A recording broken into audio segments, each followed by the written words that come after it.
Take us back a little bit. Take us back a little bit from the beginning. How did the journey with Border Nomads started, and what drew you to the club? Well, the Border Club started in the initiation was done in 1974 when Josh Hamilton moved from Eastern Cape to Border, and he set about setting up the Border Club. And he got members from all the Border clubs, Alex, East London, King, West Bank, to tout for members. And then they had what they call Show the Flag, which was sponsored by Eastern Cape to show everybody what Nomads was all about. And they had a game at the East London Club with, I think, with 70 odd members. But it ended up by the club actually being formed in 1975 with 90 signed up members. And Josh Hamilton was the initial captain at that stage. I've got a list of all the captains here. A lot of them are no longer with us, but I have a list going back to 1975 up to 2010. The club was always strong. I was very fortunate. I couldn't get onto Josh's first committee as I had my own business to run, but I later joined up on the committee, and I was on the Border Committee for 26 odd years, which then I think they had enough of me, so I got off. But during that time I was also very fortunate to be invited to become National Secretary in 1992, so I was 92 to 96. However, that's another story. The club, I'm very happy to be around for all these years. I must admit, I don't play as much golf as I used to. I've just got my OBE. If you know what OBE is? No. Over bloody 80. And I've just got my 2 bars to it, so it's 82 now. 82. So it's I only play in PE at the PE club because it's a club I can manage. But getting back to Border will always be very close to my heart, and I'm still happy to be around and able. As a captain, I don't know if I did very much. I might have been a stand-in captain to a certain extent. I followed 2 very good, nice gentlemen, Ron Christie and Tati Duprieux, who are no longer with us, but they were very staunch members of the club. But we've had some lovely captains throughout the years. Unfortunately, I can only remember back to 2011 when I left East London to come back to PE. Border's been a good club. The fields were always good, strong. The big problem today, I think, is the cost of the game of golf. I can tell you, when I started in Eastern Cape, the game of golf was $3.95. And they sent out an entry form, and you had to send it back with your check, otherwise you didn't get a game. Wow. It wasn't that busy in Border, obviously it was a smaller club. The costs unfortunately have escalated and become very expensive to my, well, the game of golf and the clubs have to charge to maintain. So very difficult. I don't know what the answer is. Thank goodness for sponsors who keep us going. But Border's always had good fields. I know they tried to have a Saturday morning game, which didn't work, and they tried to play Sunday. I don't know if they still do. Still do Sundays. Sunday, but I think initially it was formed and everybody was told, remember, most of us joining are working people, so we can't play during the week. Yeah. So it was decided to have the game on a Sunday. Sundays. PE did that, and I think another club has one on a Saturday morning, but most of the others played during the week because they all made up of big businessmen who could take time off. But it kept going very well. I've been away from Border now for 13 years, so I don't know what's going on, what's happening there, what the strength is like. But I'd imagine it's still very strong. I see the odd entry on Facebook, and it looks good, looks very good indeed. So happy to still see that. Well, I was a nomad in Eastern Cape. I was there for a very short time as a member, and I was actually a membership officer. Then I moved to East London in '73, and when Josh mentioned that he was going to form the club, he obviously asked me because I'd been a member here, and I joined straight away, obviously, but didn't get onto his committee because of business commitments. I've always supported club, but I've always told and made very clear to me, remember, your loyalty is to your home golf club. So if there's a choice between Nomads and home club, your home club came first. And I think a lot of people have forgotten about that. When Nomads was playing, they wouldn't play on the Saturday because Nomads was Sunday. And we were blamed quite often for small fields.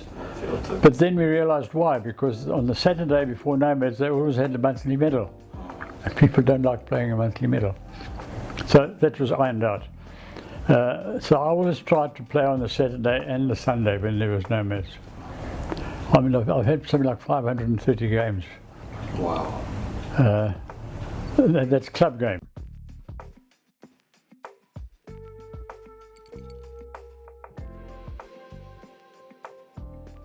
It's a big milestone, and I think I'm happy to be involved in it, and I wish Border all the best for the future. And judging by what I see, the camaraderie, it's going to be strong and continue in the future. The more diverse people we have, the better it's going to be. I think there must be still quite a few of the older, younger members still there who can guide you through what's going on. But the original, I don't know how many original members there are left. I don't think there are very many, if any. Very many, yes. They might be around, but they might not still be members.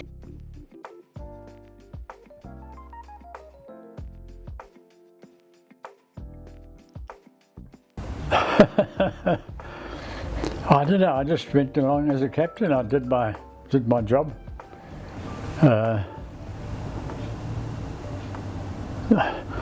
Nothing, I don't think I was a particularly good or bad captain. I was just one of those that was captain, and I happened to follow a very good friend of mine, Tatty DePere, who followed Ron Christie.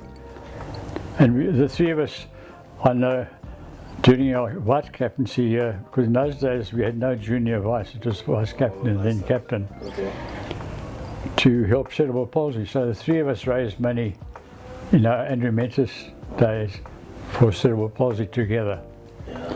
And the other thing was, of course, is that I think I raised 7,000 rand. Now I think they raised that in one little go. Now they're raising 50 to 60 to 100,000 rand.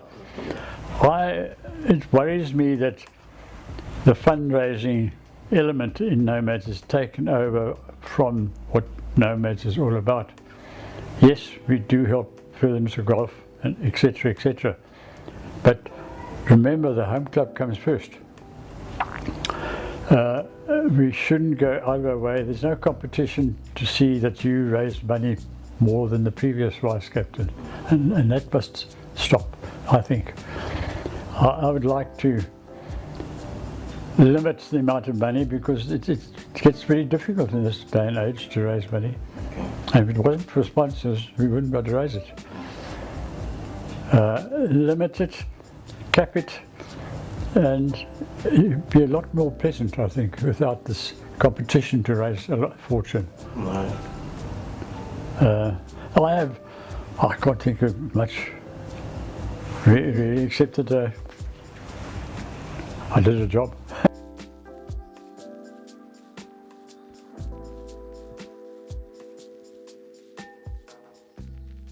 Well, I think the diversity of membership, we go from the young worker, the young apprentice, up to the big businessman, and we all join, we're all equal when we play golf. And as long as you qualify, and There is a problem sometimes when you take too long to become a member, because you have to play a couple of games, be introduced and all the rest of it. There's diversity of membership, which is good, so you've got a big spread of spectrum of members, from the wealthy to the employed. Yes. And I think that's a good thing.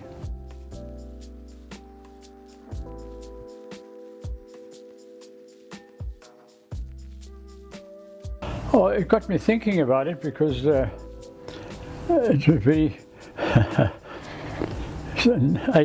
9 years later, I got a phone call from a friend of mine, Brian Cousins, who's a Transvaal nomad, saying, I want you to be my national secretary.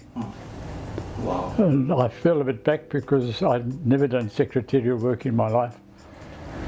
But from the Transvaal, he got hold of me down the border to be secretary, which I enjoyed for 4 years. If I hadn't been known or got to know him through going to national tournaments, I would never have had that opportunity. And that is a great learning experience, being the national secretary and representing Border on the national executive.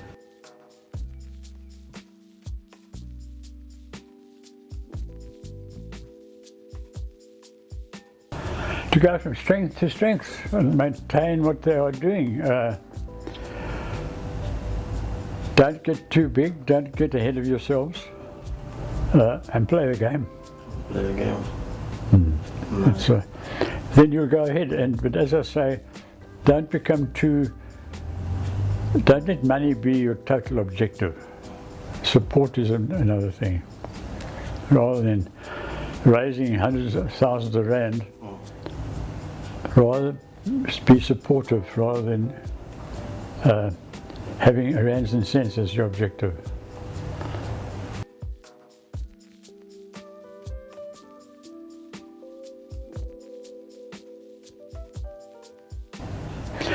Well, there are 4, because we had 4 national tournaments in Border: 80, 86, 97, 2000, 2007.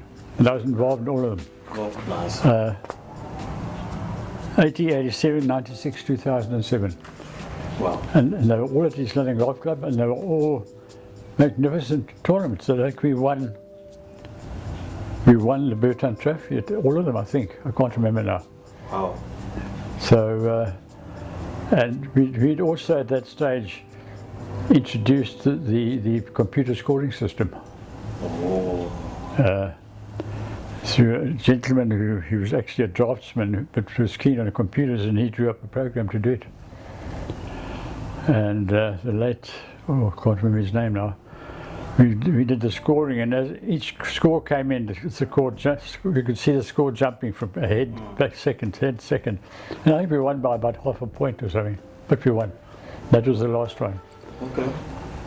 And I've had one since then, but I went to, but that is my last tournament.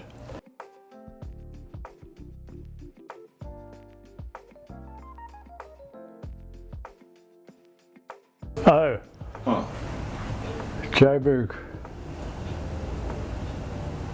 I think it was the Joburg East course, I can't remember now. Okay. It started with 2 par 4s for the 10th hole, and they were over 450 yards. I think it took me 4 shots to get there. Okay. Those are the 2 longest shots holes I've ever played.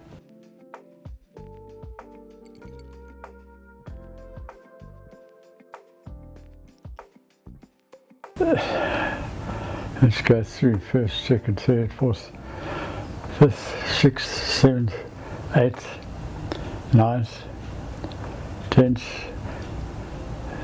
11th, 12th, 13th, 14th is along, probably the 18th, because it was a straightforward hole, but you often never finished it. Which one? Which course? 18 at the East London Golf Club. At East London Golf Course. No, the 18th, because of the dogleg left over the hill. Yes. So many times you hit the mountain, or you went out of bounds, or you went down into the dip onto the 9th hole. So yeah, that's probably the most challenging for me. Yet it could have been the easiest. Oh, nice. No, that's cool. Can you take us through your Your plaques, the awards that you have there, maybe we can just see some. At the back here, Yeah. that's a photograph of my first year at, on the national executive. That's the team. Yeah. Gentleman in blue jacket, the national chairman, Brian Cousins. He's the one who invited me. That is the committee. The chap sitting next to him was the national chairman from Zimbabwe. I started going to nationals in 1978 in Cape Town. Wow. They're the badges. And these I played 42 game tournaments in a row. I went to one in Swaziland, I went to one in Botswana, and I went to two in Zimbabwe. Wow. So it's 45 odd national tournaments. These are the prizes we used to have in those days. When you had the worst score, you got the matchbox. And that was the original matchbox. And then you had we used to have a draw. If you drew a player and you won, you got a prize, and that was the prize. Yeah.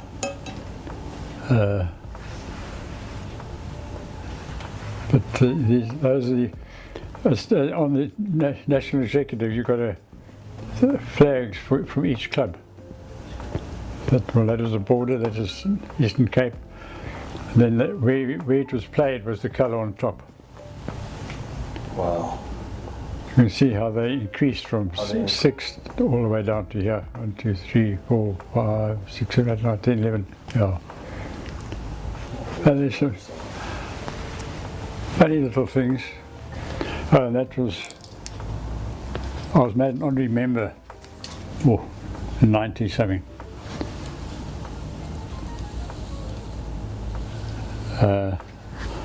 I think only because I had been on the national executive. I didn't deserve it. These are little things that we don't get anymore. Those little badges. Those are small badges. Oh. And of course this is the L in 50 years. Wow.